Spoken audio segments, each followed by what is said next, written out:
Pareto. It's a very, very fascinating concept.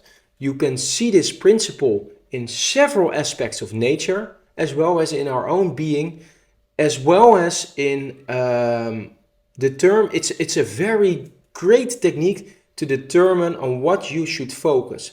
So it's the same concept as the Eisenhower matrix. It's used for what am I going to do, so to say. However, it's a totally different approach. So get your to-do list out and then make an extra column, so to say, or just write down Pareto, P, or NP, no Pareto.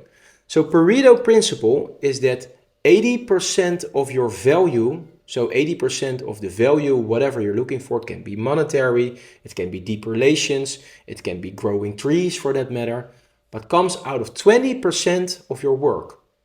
So this means that if you have 5 work days, if you apply the Pareto principle well, you can get 4 work days into 1 work day, so to say. So 80% of the value that you produce can be produced in 1 day. And then you can take the other 4 days off, or you can work the other 4 days to deliver the other remaining 20%. But that's how it works. And why is this so powerful? Well, if you keep your focus on only Pareto principle or only on Pareto based tasks, so which tasks do deliver 80% of the value? In other words, what are the must-haves and what are the nice-to-haves? So that's perhaps a more easier distinction. Like, what do I what's like the most important element and the most urgent one, or in other words, what's the most like the matrix from Eisenhower? Stick in the upper layer, and then make the division. What's a must-have? What's a nice-have? What's Pareto? What isn't? This is difficult. I'm always doing, like, I'm always busy with this efficiency and I want to get as much out of my time as possible. And even I do a lot of tasks which are non-Pareto just for the sake of being not aware about it. So I don't always check before I start, is this Pareto, yes or no? So a good example of Pareto would be you learning for an exam. You won't have, let's say if you have 10 hours, if you spend 10 hours, you can do 2 things. You can focus on the most important topics and know them really well, because probably that's where the exam is about. Or you can read every single letter and then divide your attention. So it's either a deep dive or a generalization. And in general, you will see that a deep dive on the most important things is a better approach. So invest your time in the trees that do grow well. An example of this I once encountered in life at a former classmate. She ran a pig farm, and I used to live in the city, or I still live in the city. And for me, this was quite new, because the concept that I saw applied there was the Pareto example, which was as following: you had a mother pig, and she had all these small piglets, and there were like 20 piglets, like drinking all the milk. But there were a few piglets that could not reach it, or who were too weak, or could not. And I said, like, oh, shouldn't we help them? No, we just let them die. Let them die? Why? Well, they are not cost efficient, so to say. Which is on a humane factor, like my city idea was, no, this is bad. On the other hand, as she explained, well, in the end, the piglet probably won't make it, because there is something wrong. The biology of this is not good enough.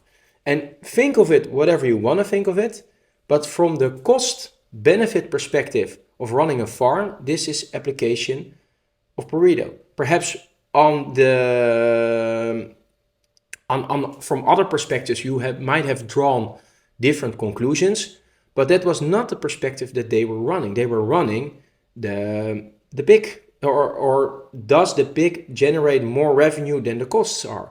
They were not looking at the perspective of should this pig be alive? Am I the one who should be making the decision of keeping the pig alive? That decision was already made long before.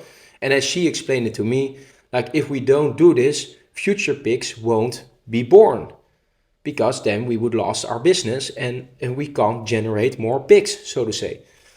So yeah, that also has something like, okay, well, then I started drinking and we went out. So that's the end of this debate. I just popped my mind out now.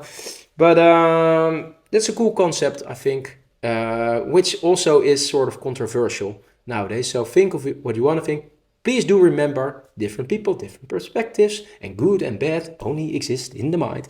So Pareto Principle, I challenge you to figure out where in your life can you apply this Pareto Principle, in your friendships, in your work, in, I don't know, your fitness games for that matter. You can apply it everywhere. So regularly do this. Regularly identify the 20% of actions yielding 80% of your results.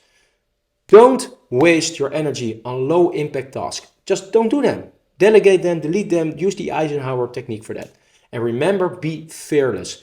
It is painful to confront yourself like, I've been doing like a 20% task for a very long time.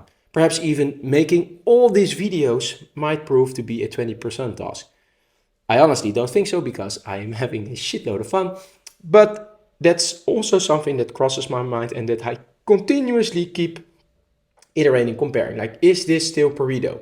It perhaps isn't in the amount of viewers, but it is in me learning a lot, having fun, and all these other perspectives or all these other values that I want to gain out of it. If I want to have YouTube followers or whatever, perhaps I should apply the Pareto principle on some other topics other than making these clips, so to say. But for now, that's not the phase that I'm in. So if you're still watching here, well, thank you. Press the like button, or don't, whatever. Just know that this principle exists. It is in nature, and search for it. That's your challenge, that's your task. So become Pareto proof, so to say. So enjoy the next clip explaining the Pareto principle way better than I did. Sorry, it got a bit extensive, but as always, hope you learned something.